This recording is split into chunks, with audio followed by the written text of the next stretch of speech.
pacífica militarmente, até praticamente a extinção da nação. Um momentinho só.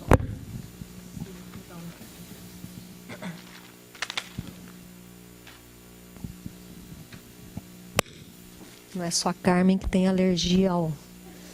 Né, Carmen? Acordou? Está acordado. Então, vejam, foi muito dura a dominação romana, foi um verdadeiro rolo compressor sobre a Palestina. E eram diversas formas de tributos, né? Diversas formas de monopólios, né? Eles controlavam de diversas maneiras, e tudo isso ajudado, desde a época de Herodes e depois seus filhos, ajudado por esses, também pelos procuradores. Nós tivemos procuradores e governadores romanos que foram um desastre maior que nem Roma conseguiu deixá-los, né? Arquelau, na época de Arquelau, houve uma rebelião. Arquelau, isso foi na época da infância de Jesus. Arquelau, ele crucificou 3.000 de uma vez na Palestina, e nós temos diversos relatos assim.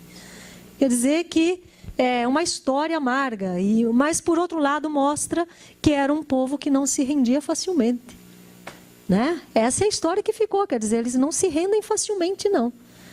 E eles foram, a maioria foram resistindo até praticamente o fim da nação, foi o fim da história de Israel, né? Os judeus continuaram depois dispersos pelo mundo, mas Israel acabou, né, como país. Então, nós temos essa grande dominação dos romanos, por um lado, e por outro lado nós temos a imposição da religião oficial de Israel. E quando eu falo da religião oficial de Israel, eu estou falando, apagou aqui, eu estou falando do judaísmo, que se concentrou, sobretudo, naqueles 3 pilares, né? O judaísmo oficial. Isso quer dizer que o judaísmo ele conta com uma diversidade muito grande, né? Nós temos, então, o farisaísmo. A gente escuta falar, né, de fariseus, mas nem todo o farisaísmo, no período de Jesus, é unitário. O farisaísmo vamos dizer, talvez a maior parte do judaísmo, mas nem todo ele era de elite. Nem todo o farisaísmo era em cima do muro, ou a favor de Roma, a favor dos aristocratas, né? Nem todos faziam a mesma interpretação da lei.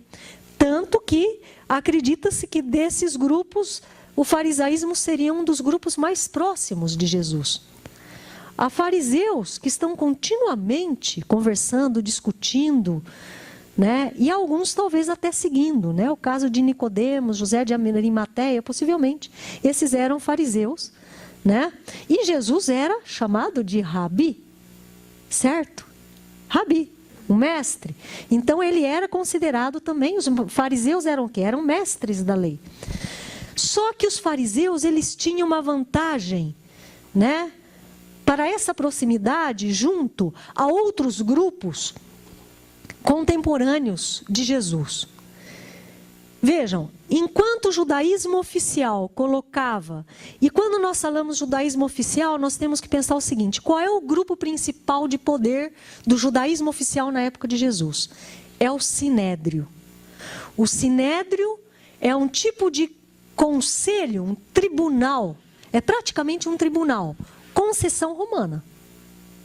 Dentro dos privilégios, os judeus tiveram o direito de ter um sumo sacerdote, de ter este conselho interno, que funcionava em Jerusalém, a capital, de não prestar serviço militar, de poder proteger-se de contato com diversas coisas estrangeiras.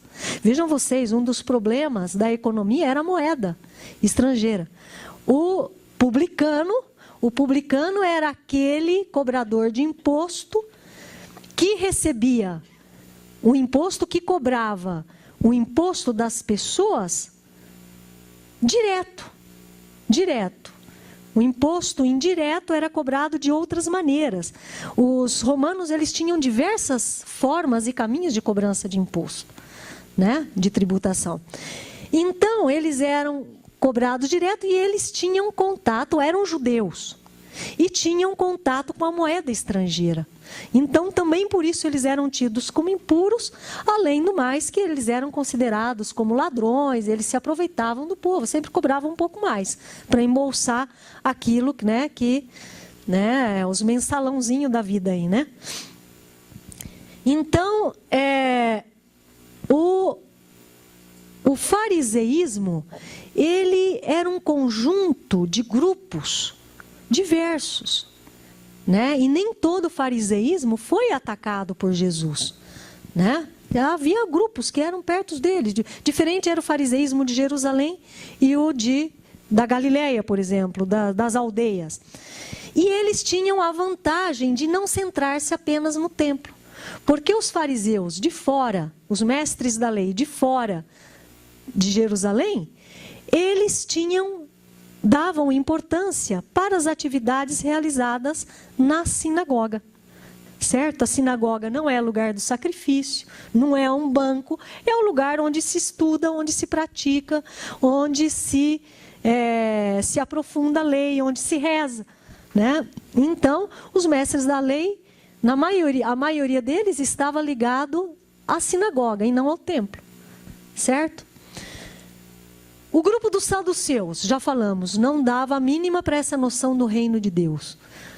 Os fariseus, eles tinham, parece que frentes em diversos grupos. O sinédrio era representado pelos sumos sacerdotes, chefes dos sacerdotes e doutores da lei. Em torno de 71 pessoas formava este conselho, esse verdadeiro tribunal.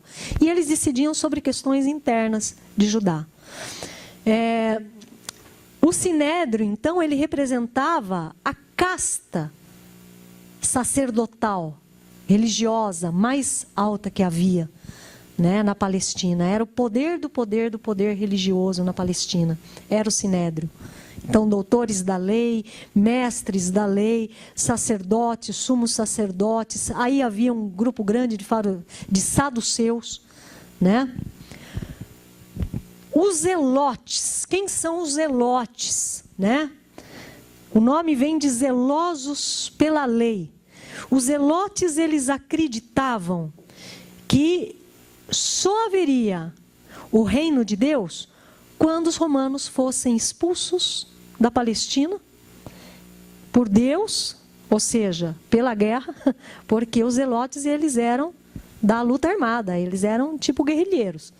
E eles acreditavam que teriam que fazer a purificação do templo.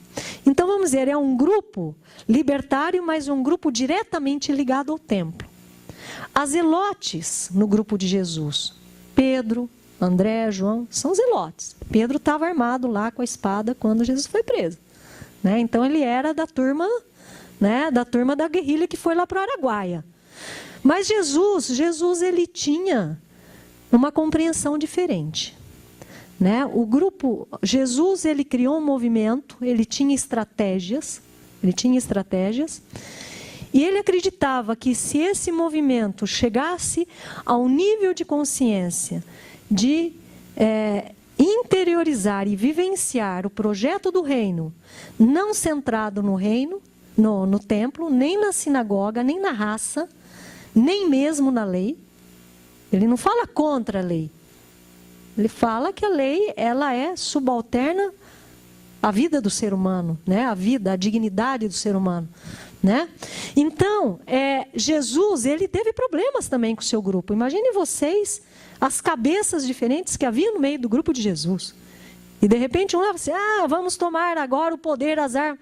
E Jesus falou, não, vocês não entenderam nada, né? Parou lá no meio do caminho, vocês não entenderam nada, né? Quer dizer, não adianta tirar do poder e colocar outros no lugar para reproduzir o mesmo sistema, né? Então, Jesus, ele foi muito mais inteligente. Ele começou criando fraternidade. Ele sabia que a primeira célula do reino, Jesus, ele segue a tradição mais antiga dos profetas,